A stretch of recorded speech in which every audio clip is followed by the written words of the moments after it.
నిన్న జరిగిన యువగళం నవశకం సభ బ్రహ్మాండమైన సక్సెస్ అయింది. రమారమ 5,00,000 పైగా ప్రజలు అసలు ఎక్కడ చూసినా కానీ జనాలతోటి నిండిపోయి ఉంది. తెలుగుదేశం కార్యకర్తలే కానివ్వండి, సామాన్య ప్రజలు కూడా చాలామంది కలిశారు. వాళ్ళందరూ ఉత్సాహంగా ఎప్పటి నుంచి ఎదురు చూస్తున్న కాంబినేషన్ నిన్న సభలో కనపడేసరికి ఒక్కసారిగా జనాల ఉత్సాహం పదింతలైంది. ఒక్కసారిగా ఎప్పుడైతే చంద్రబాబు నాయుడు గారు, బాలయ్య బాబు, పవన్ కళ్యాణ్ గారు, లోకేష్ గారు కలిసి ఒకేసారి వచ్చారో సభలోకి దద్దరిల్లిపోయింది. ఆ బొమ్మ చూసి ఎక్కడో భయం మొదలైపోయి ఉంటుందని నా ఉద్దేశం. ఈరోజు చూసుకుంటే ఎప్పుడైతే సభ బ్రహ్మాండమైన సక్సెస్ అయిందో తట్టుకోలేక లోకల్ ఎమ్మెల్యేలు ఎవరికి సీట్లు ఉంటాయో ఎవరికి సీట్లు ఉండవో తెలియని వాళ్ళు కూడా ఈ మధ్య గబగబా ఏదో ఎత్తేసుకుని మళ్ళీ ఈ జగన్మోహన్ రెడ్డి దృష్టిలో పడాలని ఏవో మాటలు అంటూ ఉంటారు. మీరు కూడా అంతా గమనిస్తూ ఉన్నారు.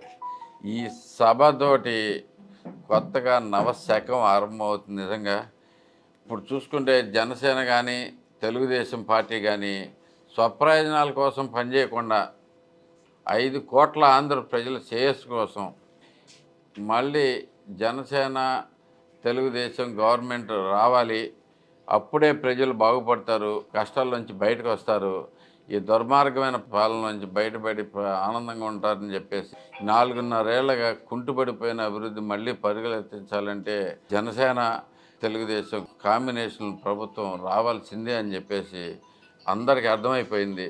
ఇక్కడి నుంచి మొత్తం మీద తాడేపల్లి భయం స్టార్ట్ అయిపోయిందని అందరం వింటానే ఉన్నాం. అసలు ఎప్పుడైతే జనసేన తెలుగుదేశం కలిసి పోటీ చేస్తున్నాయని అనేది బయటకు వచ్చిందో ఆ రోజు నుంచి వీళ్ళే భయపడిపోయి ఎక్కడ ఎమ్మెల్యేలని అక్కడ పోటీ చేయించకుండా రకరకాలుగా చేంజెస్ ఇటు నుంచి అటు అటు నుంచి ఇటు మార్చుకుంటా నిన్న చంద్రబాబు నాయుడు గారు అన్నారు, ఇక్కడ చల్లని కాసు పక్కన చెల్లుద్దా అని. ఈ నియోజకవర్గంలో తీసి వేరే నియోజకవర్గంలో పెట్టినంత మాత్రాన వీళ్ళందరూ మహానుభావులు అయిపోతారా? ఎలాంటి ప్రయత్నాలు చేసినా కానీ తెలుగుదేశం జనసేన ప్రభుత్వం తప్పకుండా వస్తుంది. ప్రజలు మళ్ళీ ఆనందం వెలువెలుస్తుందని చెప్పి అందరికీ తెలియజేస్తా ఉన్నాను. ఈలోపు మా ఎమ్మెల్యే సీట్ ఉందో లేదో అక్కడికి వెళ్ళి కనుక్కోకుండా మా దగ్గరికి వచ్చి మా సభల గురించి కామెంట్ చేయాల్సిన అవసరం తనకేంటి? ఈ భయం మీకు స్పష్టంగా కనపడుతుంది. ఎందుకంటే ఈయనకి సంబంధం లేదు, మేమంతా కలిపి సభ పెట్టుకున్నాం, ఆ సభ ఏమైందో ఇన్ని ఎవడడిగాడు? గబగబా పిలిచి నలుగురిని పిలిచి గబగబా మీటింగ్లు ఎట్టి ఆ సభ ఫ్లాప్ అయిందని చెప్పుకుంటానికి. పోయినసారి ప్రజలు కొద్దిగా మీరు పెట్టిన మబ్బులో పడ్డారు. ఈసారి ఎట్టి పరిస్థితిలోనూ ఆ అవకాశం లేదు అని చెప్పేసి అందరికీ తెలుస్తుంది. అంతెందుకు ఇప్పుడు లోకేష్ గారు ఓడిపోయారు, వీళ్ళు ఓడిపోయారు, వాళ్ళు ఓడిపోయారు తెగ మాట్లాడుతూ ఉంటారు. సాక్షాత్తు జగన్మోహన్ రెడ్డి గారి మాతృమూర్తి ఆవిడే ఓడిపోయింది కదా, దానికి ఏం చెబుతారు?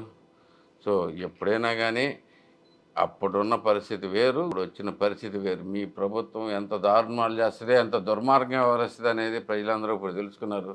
చేసిన తప్పేంటో తెలుసుకున్నారు.